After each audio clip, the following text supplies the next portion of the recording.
Alright, good afternoon, Earth, and Happy New Year to everyone. This is Sturch broadcasting from the Mushroom Mansion, Taos, New Mexico, working on oil painting alchemical light. Today I'm going to start in on the mermaid scales. I have a variety of blues and violet blues mixed up, dark and light, and I'm just going to start rendering those out. So zoom in a little here. Allowing the process. See how far I can get in this session. For years I was just like, I've got to get this out, I've got to, not anymore. It's now I'm really seeing that slow, patient steps create a foundation strong enough to someday, even if it's not in this lifetime, to manifest that dream. If you use the quality of your daily life as your currency for how you're proceeding towards something, then you know if the quality of your daily life is good, deep, satisfying, and you have a goal, you're probably on the right path, right? If you're saying, God, it's just going to be hell for 3 years till I can get this project together, you maybe should think about it again. That process reflected on a greater scale is just the evolution of life itself, and that if life were to very quickly achieve the knowing pure spirituality, then what good is it? And that's like through humans and through all of our history and time. And so even this coming moment, 2012, that might just be like this reflection of another, even more ultimate. It most likely is. And it's just that reflection. It is really this endlessly drawn out, patient process which is taking its time as long as possible so that every aspect will work into place. Whatever. Well, this quality of daily life thing is an interesting point because I think it was yesterday or 2 days ago we meditated or thought about what would you do if you could do anything and how... Oh, there it is.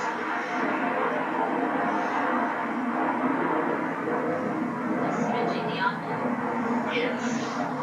And how you imagine... Or if a genie were to suddenly tell you you had not 3 wishes but thousands, and you would begin to dabble in fulfillment, and then, of course, in all the trivial and superficial things I mentioned, palaces and Ferraris and all this, but then things like that you could move anywhere instantly. How would you choose to travel if you could move anywhere instantly? And things like that. Well, at La Chirera, these possibilities were so real to us that we actually grappled with it sufficiently to see how it would develop. And how it develops is you discover that if you can do anything, the only values which have any meaning, if you can do anything and have anything, are aesthetic values. So that if you could travel anywhere instantly, how would you travel? You would walk, obviously. You know, because it's so tasteful. Because it's so completing. It's such a complete reference for space and time and your own body and the correctness of the situation. And time and time at La Chirera, someone would be doing something some way, and someone else would say, well, if you're omniscient, why don't you just make it be done? And the answer is because it's crass to do that. You know, the way to do things, if you can do anything, is to do them right. That's Zen. Like Zen cooking is like that. I guess. But that realization of the total richness and correctness of the moment that's the correct interpretation of the attainment of these cities. Things would go on at La Chirera as an example of how the Tao works, where I would walk out into the jungle and there would be butterflies circling, and I would hold out my hand and speak to the butterflies with my mind and invite them to come down and land on my hand and display themselves. And the butterflies would do this. They would come and land in my open hand and turn and strut and show me all facets of themselves. And this would go on for like 2 or 3 minutes, where I would experience gratitude, reverence, delight, and then this other emotion, the need to show somebody else what I could do.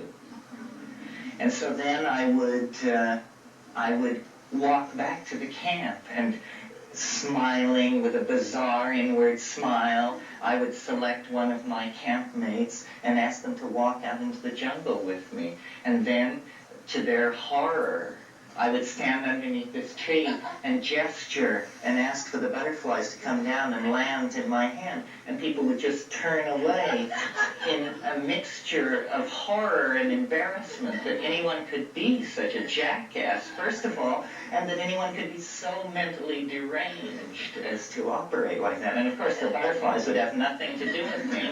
And I would just be left just sputtering, you know, and it happened many times. Many times, oh no. Oh, many times. Because there was Unless you took people and were left sputtering, or or like, it was not only the butterflies, it was that as long as I had no ego, I could work magic. But it was not, it was magic that was the necessary magic. It absolutely had no use other than to make my life a more perfect work of art. As an example, we had a pot in which we cooked avena, oatmeal, every morning. It was our magic pot. And the scrubbing out of this pot was a major pain in the neck and was consequently a rotating camp duty. So in the height of this, it became my turn to scrub this pot. And I went down to the little spring where the sand was and squatted down by the water, and I picked up the sand and I rubbed it onto the pot to get ready to scrub it. And then I looked, and the black stuff was just flaking off. It was like easy off or something. And it was just, and I just took the pot, holding it by its two little protrusions, and immersed it in the spring like this, and looked. And all the black stuff was just flaking off and crudding off and going, and I was just amazed, you know, the magical scouring agent. So then I went back to the camp and got my most severe critic. And again, smiling with inward benignness, I led them down to the river and said, I'm going to teach you how to wash a pot, the Zen master, you see. So we squat across from each other by the spring, and I pick up the sand and I put it on, and she said, so I'm supposed to know that sand can wash a pot? I said, no, look, and again it failed me, you know, and I just was, by then I was getting the message, and I stopped, and there was one other instance which was very puzzling because I actually saw another person go into it too. And it had to do with this prophecy which my brother had made. One of the motifs which circled in his mind space during this period was what he called the good shit. And this was, he had claimed, imagined, that at some time in the past he had gotten a sample of Afghani hash that had cow manure very, very carefully worked into it, and then the hash had been infected with psilocybin mycelium, and all of the cow manure had been converted into psilocybin, so that he had the psilocybinated hash. And he had this notion that he would invent a musical instrument, like an electric guitar, which when you played it, it would cause this stuff to condense out of the air and rain down on great crowds of people. So anyway, there was this thing about the good shit. And one night he announced that the good shit would appear at a certain time. And so then I went back to my hammock in this hut in the jungle, and the woman who was with me came as well. And we had no watches, but he had said that at 11 p.m. the good shit would appear. So I was settling down to roll my evening joint, and it was this Colombian weed that we had brought in with us. And as I lit the joint, this little thing fell out of the end of it on the floor, burning. And I picked it up, and I smelled it, and it was unbelievable hashish. I mean, hashish to die for. And I was just, and I put it in the pipe, and I smoked it, and I said to this woman, I said, smoke this, and she agreed that it was astonishing. Your major critic. No, not my major critic. My major critic was back at the river. So then I looked, and I opened this baggie with this stuff, and I started smoking it, and it didn't change its physical appearance. It still looked like this Santa Marta gold, but the odor and everything was just the finest hash I've ever smoked. So I thought that the millennium had come.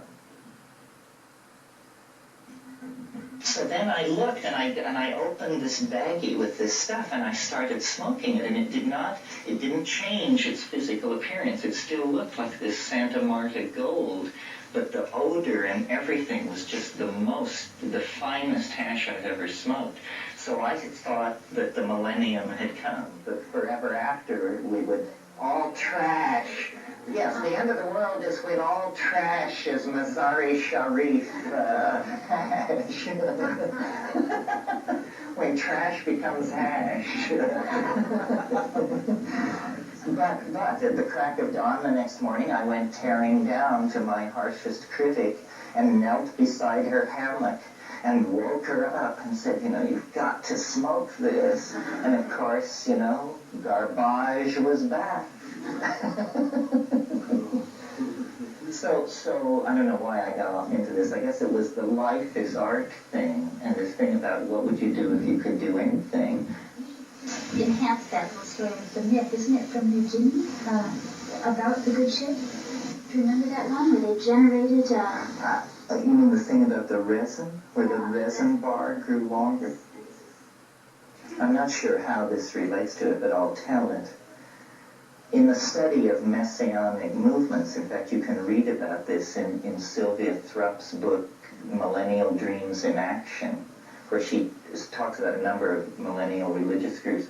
There was a movement around 1910 in Java called the Kalupan movement. And it was some guy was sitting on his porch one day in a hut off in the jungle, and he was playing his flute. And they collect copal in the forest there and sell to traders. And as he was playing his flute, he noticed that this bar of rolled out copal multiplied to twice its size right in front of him.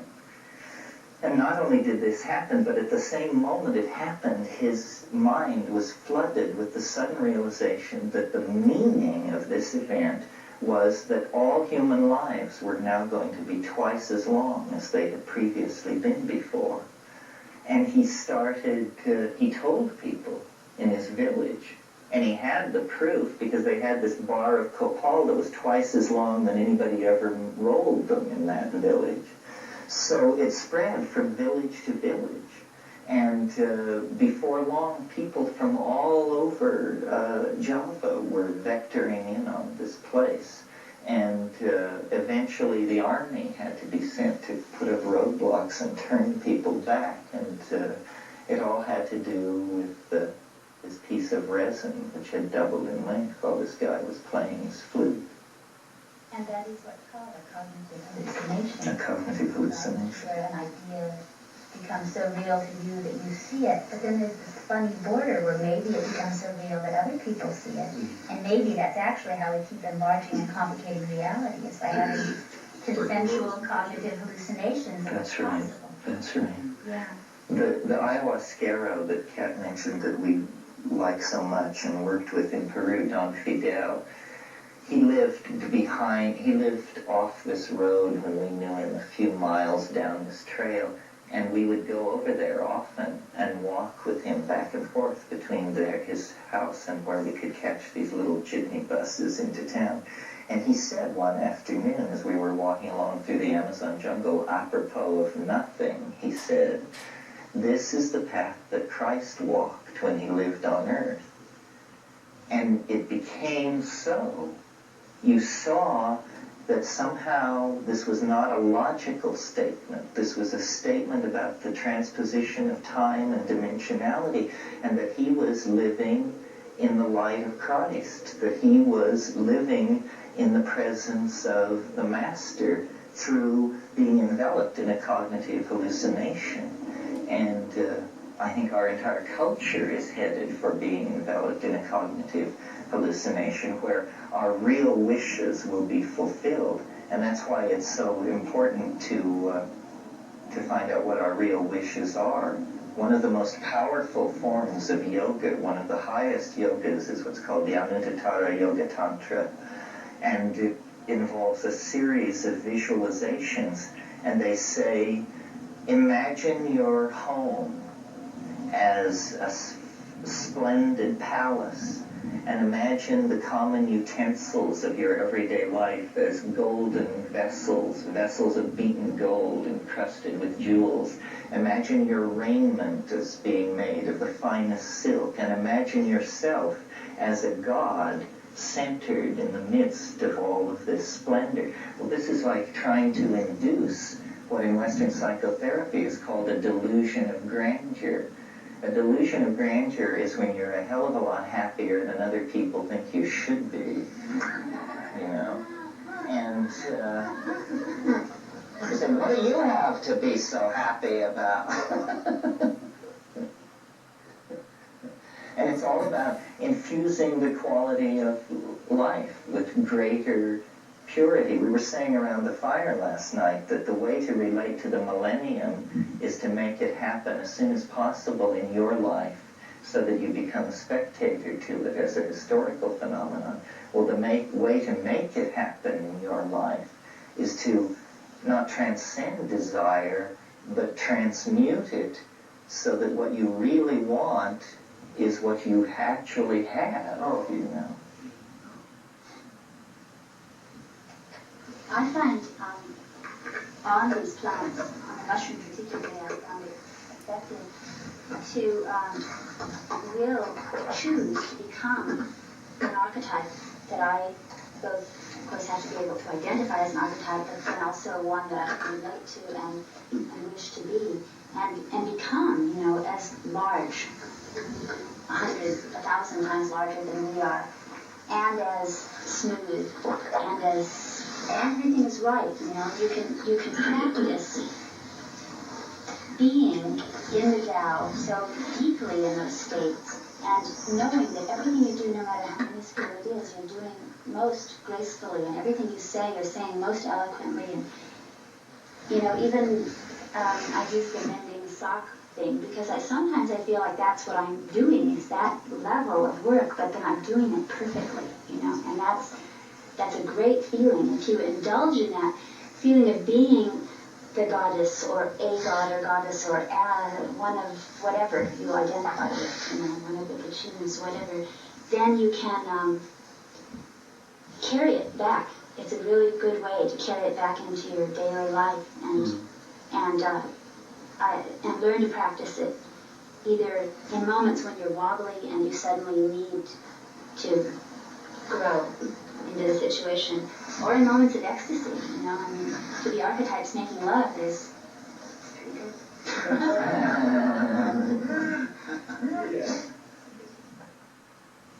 Well, that's the technique of tantric practice, of imagining these gods in union with their consorts in sexual union. Yes, the people burning to speak should speak. Maybe one comment. That in different parts I keep hearing people saying that we don't know anything, but I think we're all dancing around it very well, and I think you're dancing around it really well, and so I think we do know something, not a lot perhaps, but we do know something. If words are that important and do have that meanings, whether it's what we're saying that is true, or just the sound of our voice that is true, something is true here. I think we're beginning to say the unsayable. I just have that feeling.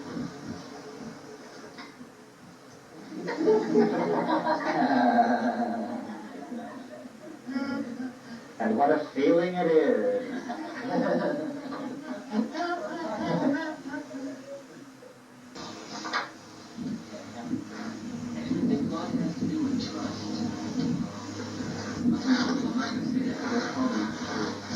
You've got to say it. And you move on. So it keeps forming. That's like creation, words, thought, ideas. They attach themselves to this larger structure and keep getting larger and larger.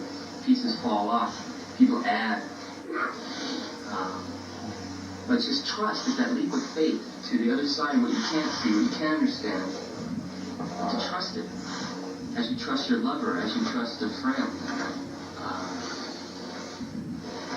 It doesn't always work out, but trust is the only way. Because otherwise, there is only fear. Fear of ourselves, fear of others, fear of ideas. I think this community is part of that, building trust among people who have different ideas.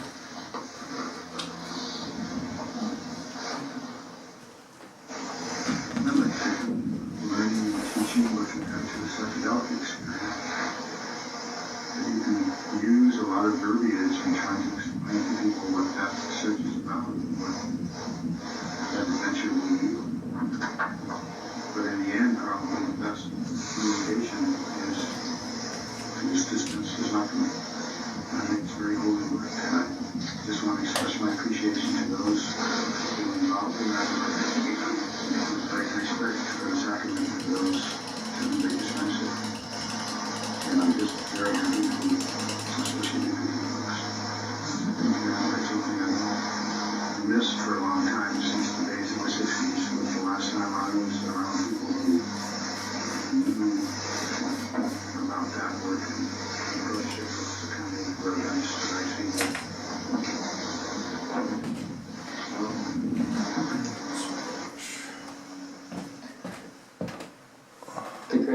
Alright, that's going to take at least 2 sessions. I'm going to cut it here and then do another set in a little bit. Stay tuned for take 2.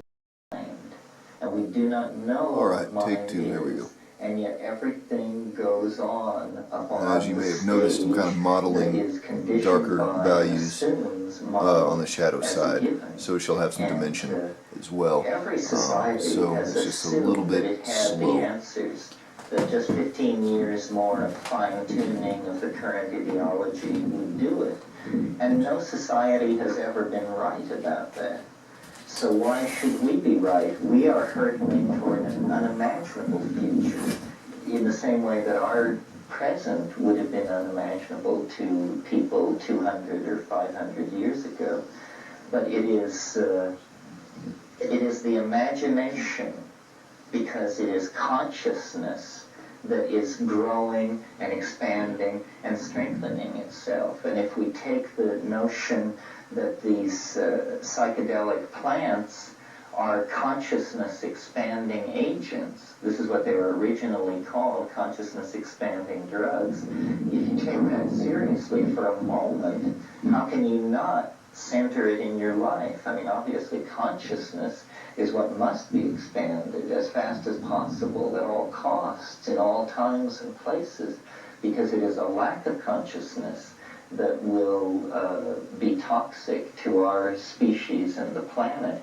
Consciousness is the saving grace, and so it has to be cultivated by any means available.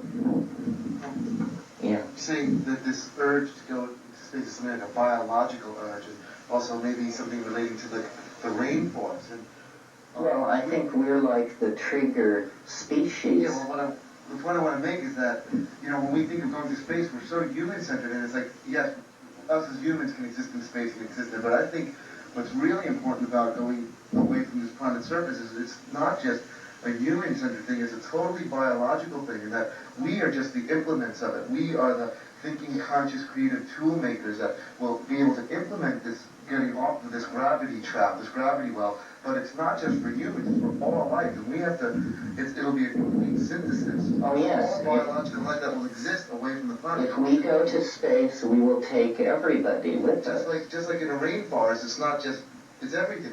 That's right. We are the species that is deputized to use energy to do the thing for all life on the planet. That's why I'm not pessimistic about history. And I don't see history as unnatural or somehow opposed to nature.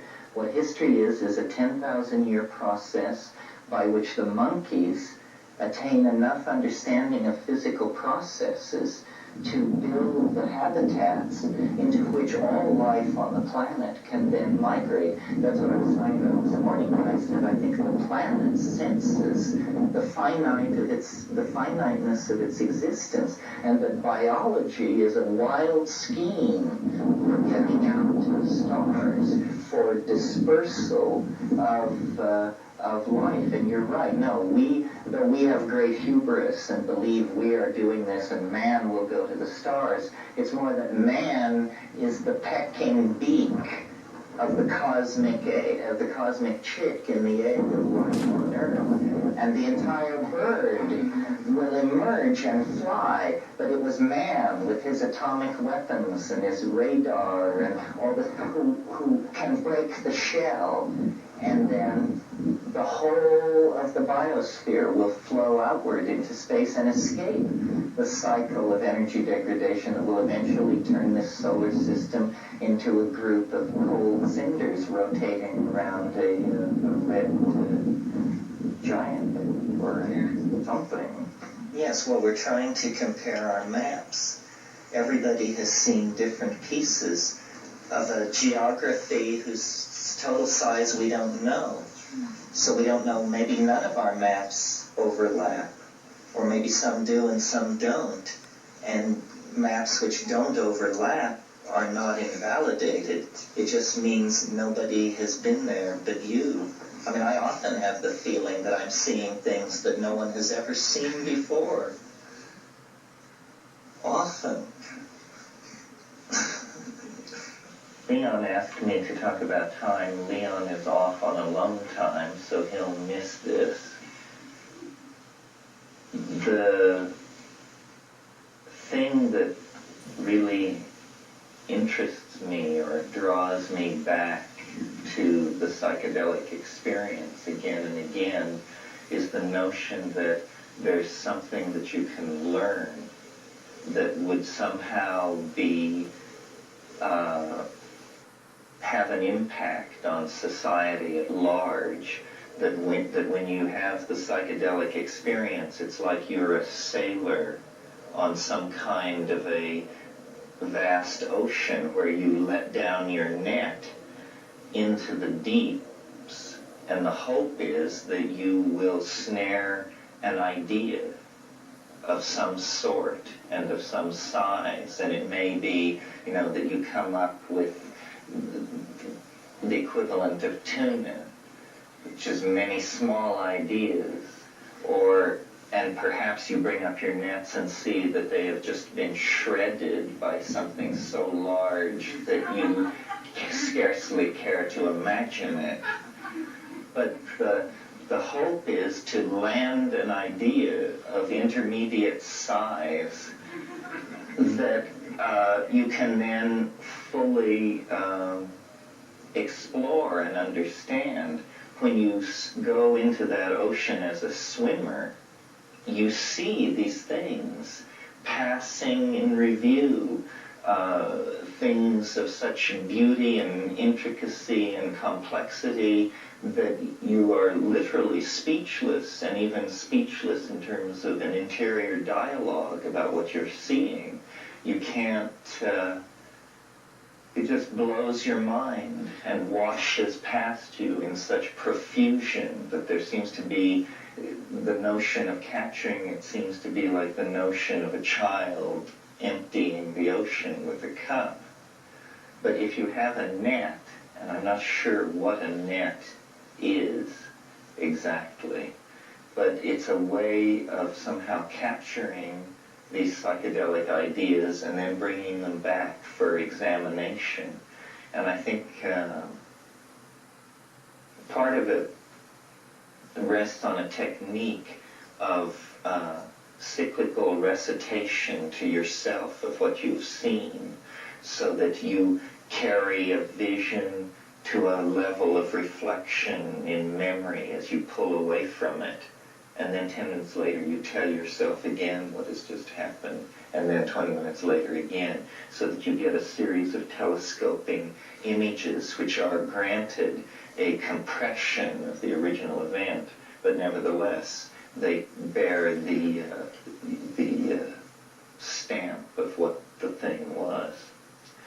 So the thing of this class that has happened to me is a very peculiar idea about time, which was developed fairly suddenly, as I would imagine ideas develop in me in the early and mid-70s, and then it was pretty much formulated in my head, but it took the invention of small computers to make it possible to write software so that I could actually talk to other people about this idea.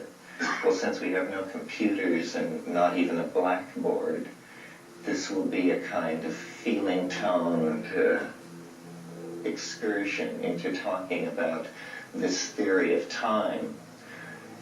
It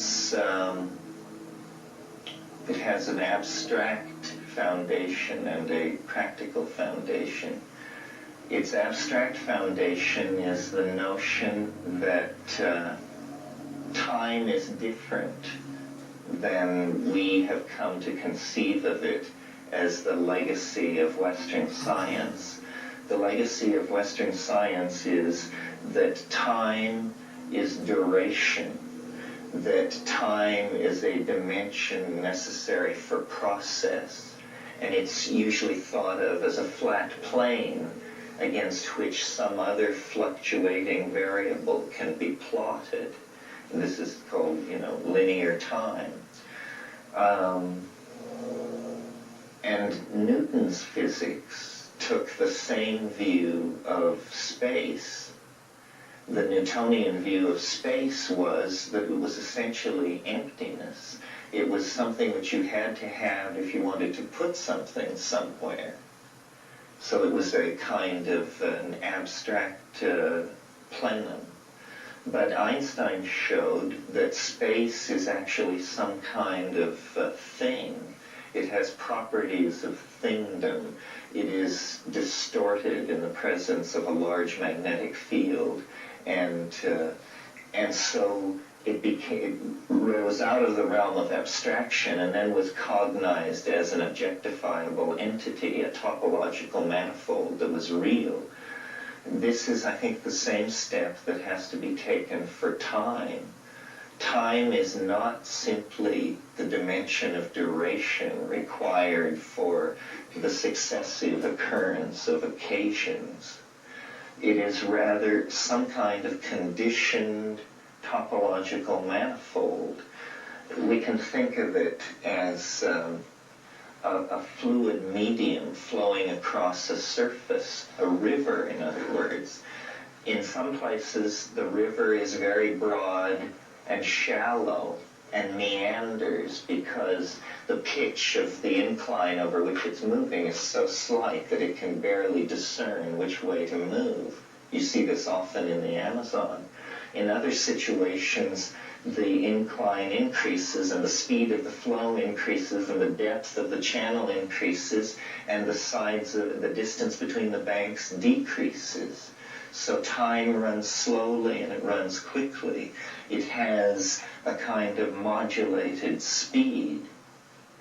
Well, it's been a commonplace of Western cosmology since Darwin, although it's never been elevated to the status of a law or even a principle, that steady complexification has occurred in the universe since its very beginning, that this is something that we see in the very first moments of physics and proceeding right up until our own day. In other words, in the era before physics, that period of time so short that it's the period of time, it's less than the amount of time necessary for the photon to cross the radius of the nucleus of the atom. There was absolute chaos and a complete absence of physics. And then what sprang into being was a physics of pure electrons, of pure energy.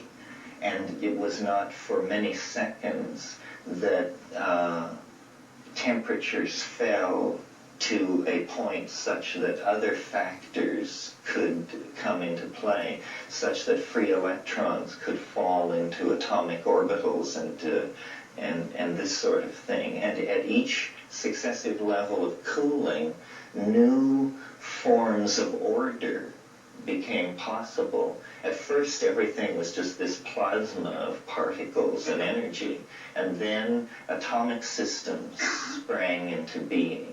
And then at still lower temperatures, these atomic systems were able to form molecular systems. The energy level in the general medium dropped below the level at which it would disrupt the molecular bond. So then molecules came into being. And then, at that point, there was the aggregation of stars and the cooking out of the heavier elements through the process of cooking hydrogen, so that iron and carbon, these things, then arose. And by this time, the universe is much cooler than it was at the beginning. And then finally, you get temperature regimes and environmental situations where very large colloidal molecular species can come into being, large polymerized molecules, and this sets the stage for DNA, which once it emerges, and the thing to notice at each of these stages of complexification is that it requires a shorter time than the processes preceding it.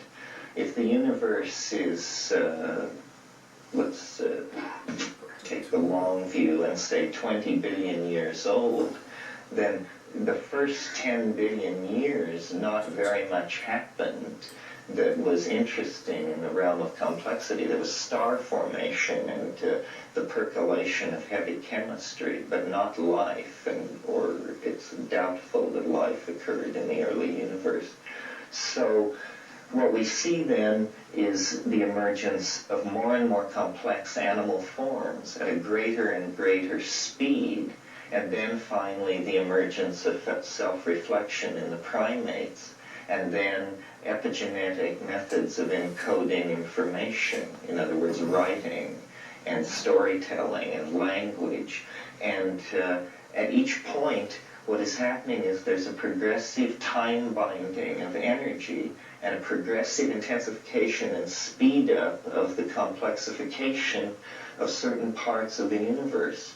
Right now, the most complex part of the universe that we know is the human brain mind, situated in its network of computers and cultural conventions and social obligations and expectations and hopes and fears and historical aspirations, etc.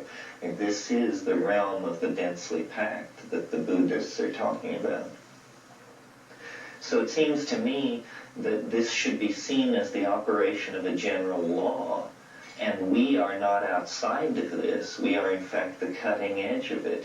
Somehow, of all the animal species on the earth, the human beings are carriers of this temporal speeding up process, which is now engulfing the entire planet. And so that's the general law, or the general perception upon which this idea I elaborated was based, the notion that complexification is being conserved through time and being built up as some quality that the universe is very interested in maintaining. And then I looked at the chain, which I hope is familiar to most of you. I'm sure it probably is. It's a very ancient Chinese oracle system that uses what are called hexagrams, which are 6 leveled ideograms of broken or unbroken lines. And the possible subset of these things is 64, which is an interesting number because it's the number which DNA operates on, because it uses 64 codons. And in fact, I came to see that as no coincidence, that actually life was organized around this number, and the I Ching as well, because both were subject to a set of rules which was surfacing in the phenomenon of biological organization and the organization of a Chinese oracular theory for understanding past and future time. And I looked at what is called the sequence, which is the way in which you move from one hexagram to the next. And I sought order there and found order that I think had been lost since pre-Han, perhaps pre-Zhou time. And I came to see the I Ching as we possess it today as an archaeological artifact, a piece of broken machinery. It's like the turbine of a jet plane. You puzzle over it and you see that it could be used for something, and you do use it for things, and it's very effective, but it's really a piece of broken machinery from a very ancient technology which ceased to exist before the rise of the Han Dynasty. And what it was it was like a Taoist technology of understanding time, that by the practice of certain techniques whose historical echoes I think you get in the stilling of the heart techniques of Vajrayana Buddhism, these people were able to see into the quantum mechanical foundations of thought and consciousness, and they noticed there a flux which they called the Tao. And it was a thing which came and went. The Tao Te Ching says the way that can be told of is not an unvarying way. And they stilled their body functions and they looked inward with a cataloging, analytical mentality. And they noticed that while this flux was variable, it seemed to be not infinite in its contributing factors, but that in fact it seemed to have a pattern, and they discerned the pattern as revolving around the number 64. In other words, they discerned through this process of meditation temporal elements that had a kind of ontological validity that the material elements of the periodic table have for matter, that there is not one kind of time or two kinds of time, but actually 64 facets of the possible temporal jewel. And they saw that any moment in time was the combination and the overlay of this wave system, which they called Tao. And it was a harmonic wave system. It had periods of self-expression which were very short in duration, on the order of seconds or hours or microseconds. It had levels of expression which were cognizable in the human world as years and decades and centuries. And it had vast resonant periods which were as large as history and then larger many times, periods of historical or periods of temporal resonance which could only be referenced to the life of the planet. And this is, I think, part of the Chinese notion of the Tao of heaven, earth, and man. These are different speeds at which these temporal waves of conditioning of the world of phenomenal appearance are moving. And if you if you take an idea like this seriously, even as a personal discipline of thought, to picture it, to visualize it in a Vajrayana spirit, then you see that what's really being offered is a map of time. It's saying that the condition of knowing a fading past and facing an unanticipatable future is not an ontologically given necessity of existence.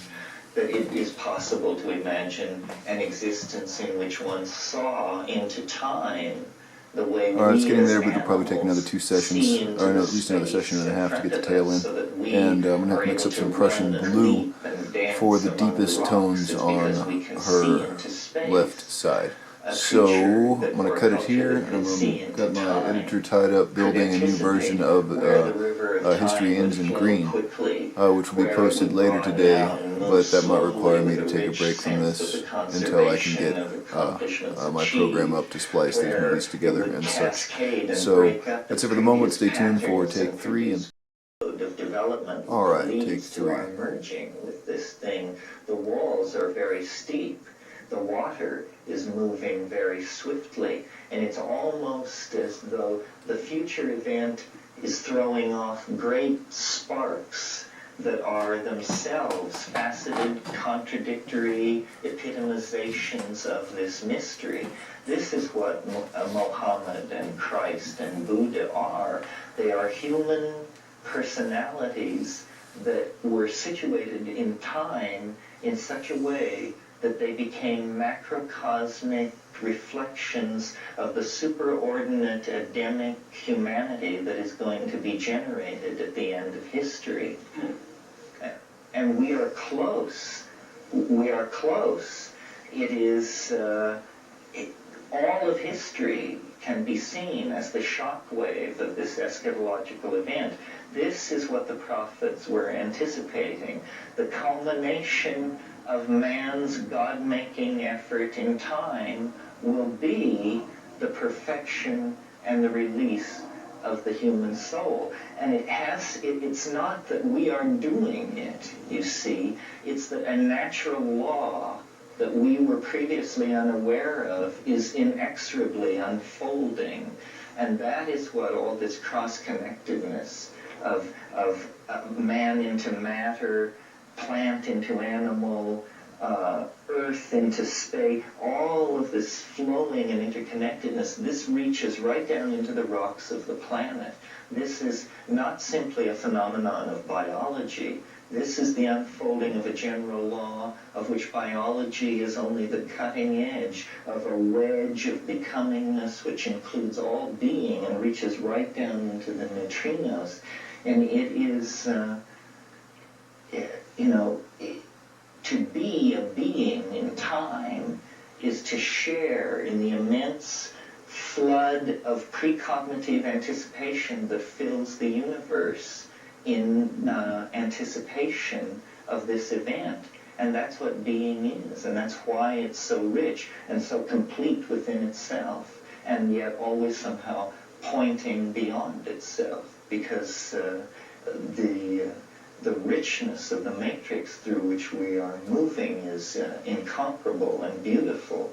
And so this is the basis of my extreme optimism, is I think that everything is under control, that we are in the grip of a force so powerful that the notion that we could jeopardize or overthrow it is completely preposterous, because we are acting in accordance with a resonance that was set going millions and millions of years ago. And of course, being is fraught with danger, but the stakes are, to be at play in the fields of the Lord, to be at rest in the mansions of the goddess. And it's soon, I think. At least the historical mimicking of it is clearly soon, because the thrust toward the millennium of this society will not be turned aside. If it is not a law of the universe, then it will become a myth of human beings and be created anyway. So, since we are human beings, I see us as the central actors in that mandala. I mean, this is the task of the next 100 or 500 years, to realize the alchemical nature of humanity and being, and have everything fused into a supernuminous concrescence that is time. Joyce said, all space in a nutshell. You know, all time bound into a lenticular vehicle, which is both everyone's and mine alone, and yours alone, and yours alone. What I want to talk about this morning is an idea. I've talked about it in a couple of places. Some of you may have heard it before. I think it bears repeating. It's a much more serious idea than what I put out yesterday, which had a note of whimsy in its genesis. This idea is important, whatever that means, because it would change not only the area of its concern, but our view of the world generally. And Easter is an appropriate time to discuss this because it concerns the genesis of man, of consciousness and self-reflection, which is what the Easter mythologium is also an expression of. So what I wanted to talk about this morning is a new notion of how human evolution occurred and what the critical factors were in it, and how to draw a picture for us that shows how our intellectual complexity and symbol manipulating facilities could have emerged naturally from a background of animal existence and over a fairly rapid period of time. Over the last 3 to 5 million years, actually, the African continent has been growing more dry and has experienced fluctuations of aridity. Nevertheless, as recently as 2,000 years ago, the Roman historian Pliny called North Africa the breadbasket of Rome because wheat was being grown over thousands and thousands of acres. Now, it's in this same area of northern Africa, the Great Rift Zone, the Serengeti Plain, where physical anthropologists place the origin of human beings. And it has to do with the following sequence of events. Arboreal primates living in an unbroken continental rainforest ecology achieve a close adaptation to existence in the canopy. And this is stabilized for millions of years. They are insectivores. They have the opposable thumb and binocular or rudimentary binocular vision. The drying up of the African continent caused the breakdown of this continental rainforest into a configuration of patches of forest with grassland in between. And in this grassland ecology, herds of mammals evolved, proto-cattle, proto-bison, exotic mammals like giraffes and gazelles of all types. At the same time, the primate adaptation to this increasing aridity was to begin to descend from the trees and to hunt in packs and to shift from a diet of canopy fruits and berries and roots dug from the ground to an omnivorous diet that could include meat. So in this situation, these tribal monkeys developed a complicated repertoire of signals to aid in pack hunting in exactly the same way that wolves are known to do. Now, into this situation, their habit was nomadic, and to follow behind these great herds, either killing the animals that were less well and could be killed by the crude means at their disposal, or living off the kills of other carnivores. And this is still the habit of baboons. Now, into this situation comes a mushroom which grows in the manure of the ungulate animals that have evolved on this plane. And in this protein-intensive environment where there is pressure on the availability of protein, these foraging primates are testing every object in the environment for its food value. So, Roland Fisher, who was a researcher into the effect of psychedelic drugs and the structure of consciousness, showed that small doses of psilocybin, sub-psychedelic subthreshold doses of psilocybin, actually increase visual acuity. And he had a very elegant experiment where two parallel lines could be deformed by turning a dial, and you would put graduate students in front of this, stoned and unstoned, and ask them to press a buzzer when the lines appeared to them to no longer be parallel.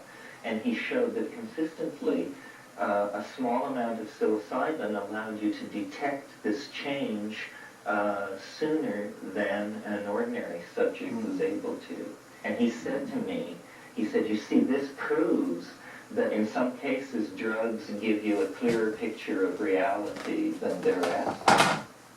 And what it means is that these primates who were inculcating the mushroom into their diet were gaining a subtle adaptive advantage over their fellows who were avoiding the mushroom, because they were gaining in visual acuity, which is one of the critical parameters that a pack-hunting carnivore would be subject to in that kind of an environment.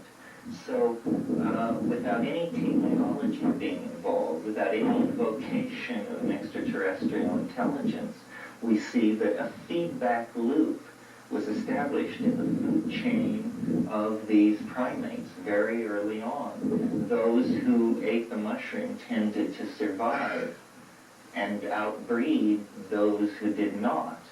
At the same time, the relationship between these animals and these herd ungulate mammals was shifting from a hunting situation to a situation of domestication, which was bringing the mushroom ever more into the fore.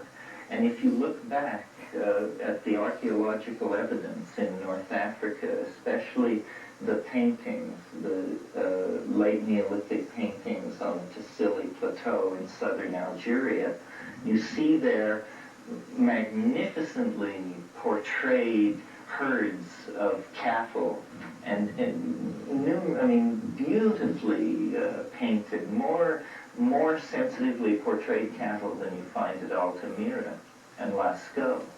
And you see also shamans dancing with mushrooms sprouting out of their body and with mushrooms clutched in their hands, groups of them running, holding them on high with geometric matrices of connected dots all around them. And now, of course, in that area, it's very similar to this. It's an area of sculpted sandstone and cross-cut arroyos with undercut cliffs. And it's very dry, but in some places the Neolithic detritus is several meters deep. And the people who lived in the Tassili Plateau, when the aridity of the Sahara further increased, are the people who migrated east to the valley of the Nile and established the Proto-Egyptian civilization of 6,000 to 10,000 years ago. The important point I want to make about this later phase of the human involvement with the mushroom was that it was always intimately connected with cattle. And the goddess religions of ancient North Africa and the Middle East are religions of cattle goddesses. And this connection between the cow and the mother goddess and the mushroom is some kind of key to understanding the evolution of religious sensitivity in early man in that part of the Middle East. It carries forward into historical time with the mysteries at Eleusis, where there is a clear indication that a psychedelic substance was being used, either ergotized rye or a mushroom of some sort. And this before I get into the Prussian blue. Alright, I think I got time to do the tail, and maybe that left edge as well. We'll see. Bifurcation of primate evolution that created the feedback loop, which eventually developed into self-reflecting consciousness. Because you see, at lower doses, the psilocybin is giving increased visual acuity and it seems like increased symbol processing ability, its strange effect on the language centers. But of course, inevitably, they would have also discovered its higher dose effects, which would be to convey them into an inner tremendum that became then the cultural guiding image. In other words, it was perceived as a god, as a goddess, as the goddess, and became then the arrow for cultural dynamics and evolution. And the reason I think this is important is because the spin-off implications of the acceptance of an idea like this would bring us into much greater harmony with our environment.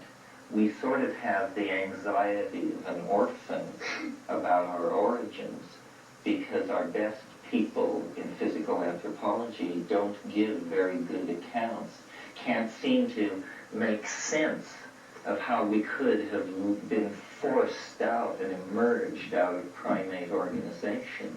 And so there's been much talk in the 20th century about the search for the missing link, which was always conceived of as a physical skeleton of a certain kind of intermediate hominoid form. But it isn't a missing link, I think. It's a missing factor.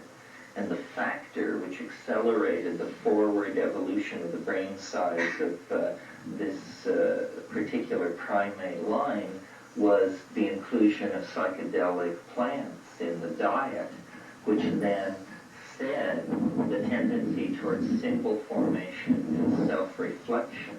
This idea gained wide acceptance. Some of our laws and some of our ways of relating to nature and to medicine plants in particular would have to be altered and brought into line. This is the source of our humanness. Apparently, the psychoactive compounds being elaborated by plants throughout nature are regulators of various forms of evolution in animals. And food chains and all this, which appear very trivial on the surface, are actually the message-bearing medium of the hand of God, which is forming and sculpting nature along these various periods of development. And the thing to understand about this, or why this has impact in the future, is because it's a continuous process which we can foster and husband and help develop in healthy ways if we recognize that it's going on. I mentioned Eleusis as this kind of thing going on in historical time.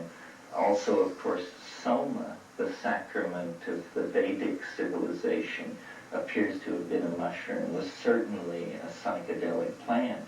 And it isn't only psychedelic plants, it's all plants which affect and shift consciousness. I mean, a history of the human race could be written analyzing it not in terms of class struggle or the impact of great personalities, but as a shifting set of interactions between sugar, tobacco, opium, caffeine, alcohol, and psychedelics. So that, we need to understand that chocolate, that these foods, that these foods and drugs and spices are, we have subtly overlooked them and taken them for granted. They are regulating human history and individual self-expression, how much you know, how you look, how pure your transmission of your genetic heritage to the next generation. All of these things are being regulated and controlled by these plants in this way. Now, if we could create a civilization, or even a clique within a civilization that understood this and had its fingers on a vertical monopoly of research from the jungle to the clinical hospital, great things could be understood. This is the way to do it, to systematically explore these relationships and see that Gaia apparently works through the intercession of catalytic compounds that convey revelation. And revelation is then the factor which has historical impact. The people, the messiahs and the teachers are merely the pipelines for ideas. And the metabolic release of these ideas in the macro environment is being controlled by the plant-animal interaction. And so it will be on into the foreseeable future. And by understanding this, a kind of new science looms into view, a kind of integrated dynamical understanding of the flux of energy mediated by chemistry in the environment, so that the guiding image of culture can be revitalized and realized in a much shorter period of time. And this whole shortening period of time thing has also been going on for a while.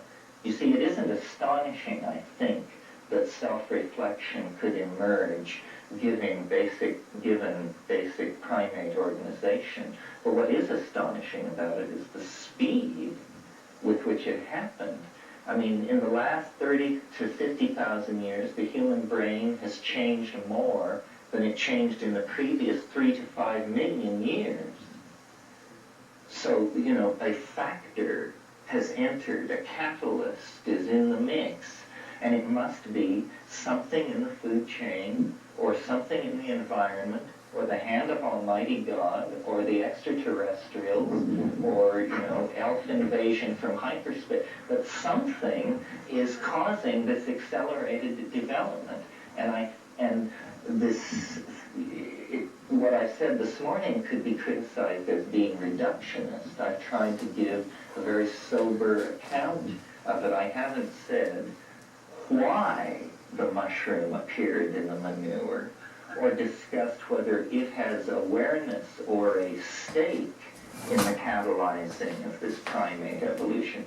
I just introduce it as a chemical factor, and that's how it would be written if it were presented to a straight audience.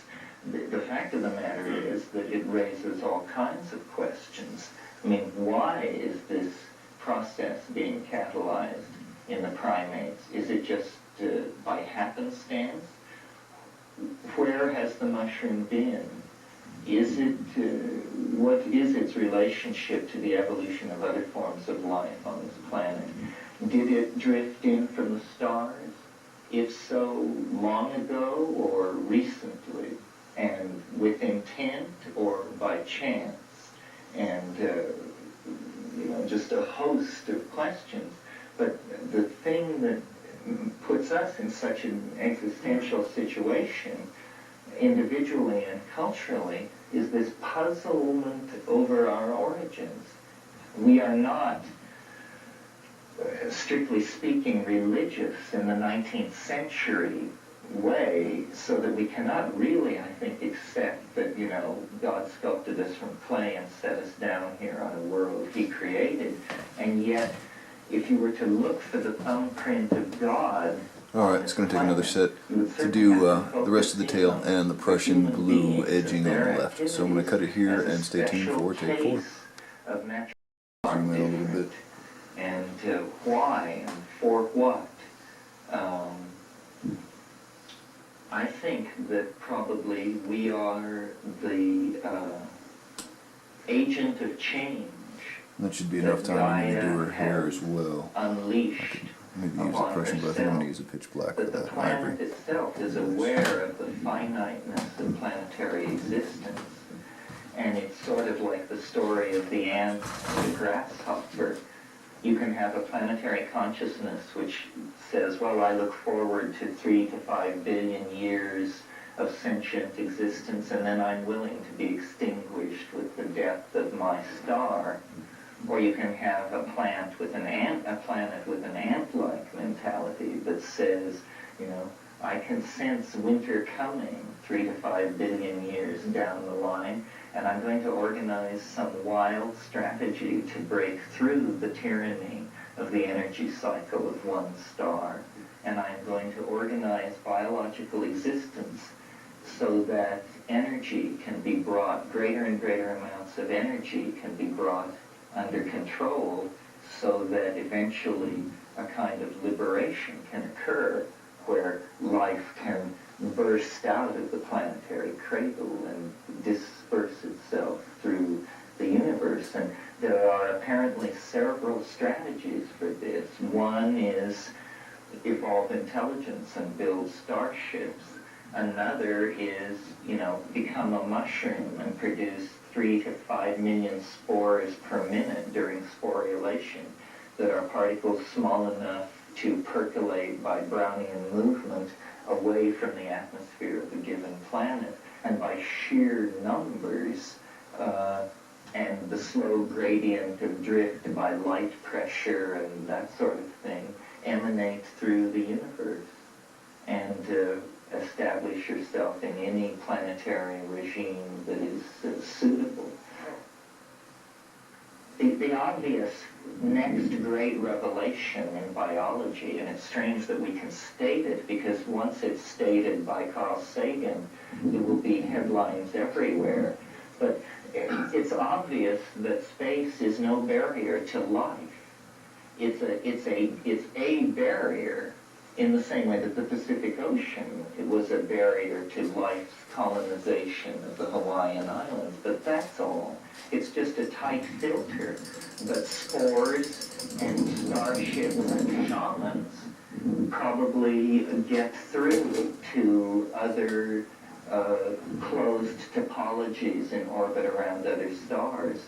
There must be a dimension somewhere where all surfaces in the universe are contiguous. And if you could move into that dimension, you could just walk to Zeta Reticuli. So the means by which life will penetrate these larger dimensions that free it from its dependency on the energy cycles of the material universe are not by any means clear. I mean, it may be that it's about organizing the mind and building an inner vehicle that moves off into the imagination. The imagination may be, in fact, a three-dimensional slice of a higher dimensional universe that is holding all of this in being and causing it to happen. The imagination, it's hard to account for it in evolutionary terms if it is not somehow mapping a field of data that is important for development. So that's that notion, the notion of the importance of psychedelics in the formation of this species and continuing formation of the cultural design. I think what the psychedelics do is they decondition from cultural programming and allow models to be replaced at a much greater rate of speed, so that the culture that uses psychedelics can trim itself to every historical current. And this is really the challenge of the future. We are moving as a culture faster and faster through the temporal medium, through the historical space, and this is creating a compression of events. And it's almost like an airfoil approaching the speed of sound. There is a wave of concussive shock building in front of our culture, and we have to almost redesign ourselves in mid-flight in order to push through that barrier and into the different order, the different set of laws that will prevail once we have gotten through that. But this whole sense of everything accelerating, of all historical input being intensified and all previous times being somehow co-present, this is the phenomenon of the winding down of a universe, or the building up of an eschatological shock wave in front of a vehicle that is trying to transit out of history and into some kind of millenarian space that is not subject to the anxiety that history involves. And that's what the whole crisis and around the millennium and the whole 20th century really is about, is this effort to create a complete summation that can also be used as the force to propel us beyond everything that we have been or thought before, because there's obviously no other escape from the culture crisis. It is that kind of situation is called a forward escape. It means the only thing you can do is move forward into the crisis at ever greater speed, because the only solution is to pass through it and move beyond it. And as we move toward the millennium, and as the intelligence of our machines, the size of our databases, the desperation of our politicians, the intensity of the visions of our visionaries, all of this will build to a crazy, concatenacious climax. It can't be any other way, because Christian civilization has wired us up for these things at the end of every 1,000-year period. I mean, in the year 1000, everything just went haywire. I mean, people stood in the streets for months gaping at the sky. No work got done, There was such an imminent expectation of the onslaught of the millennium. Nevertheless, this archetype of renewal is seeking in thousands and thousands of ways to be born. And I think the rediscovery of psychedelics, LSD, everything that Watson did, all of these things are critical factors in this cultural mix that is going to gel toward the recognition of the things which we hold as cliches, that the inside and the outside are the same thing, that the universe can be crossed by thought in an instant, that all information is somehow co-present, and so on. Are there any questions about any of this? Yes, I said that what we take for granted, that the inside and the outside are the same thing, these things will be assimilated by the larger culture.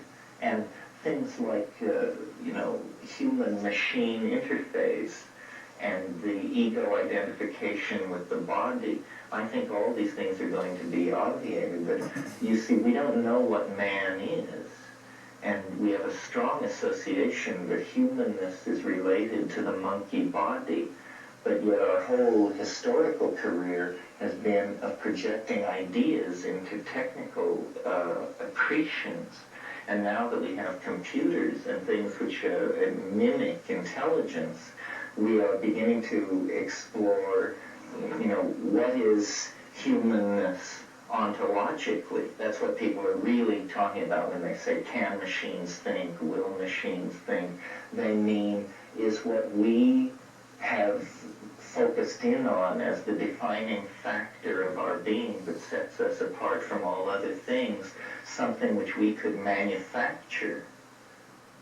And the answer is probably to some degree yes, because much of what is intelligence, or appears superficially to be intelligence, is simply data and retrieval. So that, more and more of the culture is being hardwired into an electronic coral reef that is simply the outermost of each of our own exoskeletons. We all have telephones in our homes. Many of us have computer terminals. These things introduce us to a global skin of information that, as the hardware grows more and more unobtrusive, we will more and more come to identify these things with our own ego. We won't even realize that we're being charged for thinking about certain questions because we're actually accessing a database somewhere which is feeding us data. So that the commonality of mind is, I think, going to be, it's somehow the triumph of socialism will be the commonality of mind in a capitalist context. That there really will be an ocean of thought that you will swim in, and that will be composed of deeper and deeper levels of integrated information. Perhaps this is all that hyperspace is the entirely expressed informational ghost of this physical universe, and that it's in the informational reconstruction of the physical universe that the mind will eventually come to swim like a fish, and will come and go from various constellations of aggregation and integration. I mean, you see what's going to happen is that the rules of the imagination are going to replace physics, so that we are going to be able to do and be whatever we can imagine. Well, none of us have probably ever put in much thought to what would I be if I could be anything I could imagine. And just 20 minutes of that meditation will lead you into pretty strange places. So what would it be like if the culture evolved for 1,000 years in that way? I mean, if you could be anything, I guess the first step everyone takes is they imagine themselves as the flying saucer, the lenticular mind object made of light that can move at any speed and become any object and answer any question. And, well, it's an archetype of wholeness. Jung, in his Flying Saucer book, talked about this thing in alchemy called the rotundum, which was the thing which spins, And it's also in alchemy called the scintilla, the spark. And it's simply because it's round and spins, it's a symbol of wholeness, but it's like the exteriorization of the human soul, the realization that, expressing what is within us may culturally eventually mean actually exteriorizing the human soul and interiorizing the human body, so that this world is traded in for the imagination. And this is sort of what art has always been trying to do, but we're talking about a breakthrough in ways and means on such a scale that you can just march off into this art. Do you find it reasonable to anticipate that eventually human technology will succeed in producing computers that are just as conscious as we are and can be able to do anything that we can do? Oh yes, well, Kat and I did that without even a flashlight battery, just by having children. I mean, there's an epigenetic component and a genetic component, but what I'm saying is the difference between these things may become D&D. In other words, why shouldn't all, the way a person is made is that a DNA message is read by RNA, and it's a group of codons, nucleotide bases, which are then templated, and then a ribosome reads it and assembles little pieces correctly, and then the protein is created. Well, there's no reason why anything should be made any other way. All machines should be produced by the transcription of molecular templates. So then all our machines will become strangely Alright, well that got complicated in a hurry, but I had to get it all down while those colors were still fresh, so there you have it. Got her hair into, she's still going to need some modeling on the flesh tones and the skin, or skin, human skin part of it.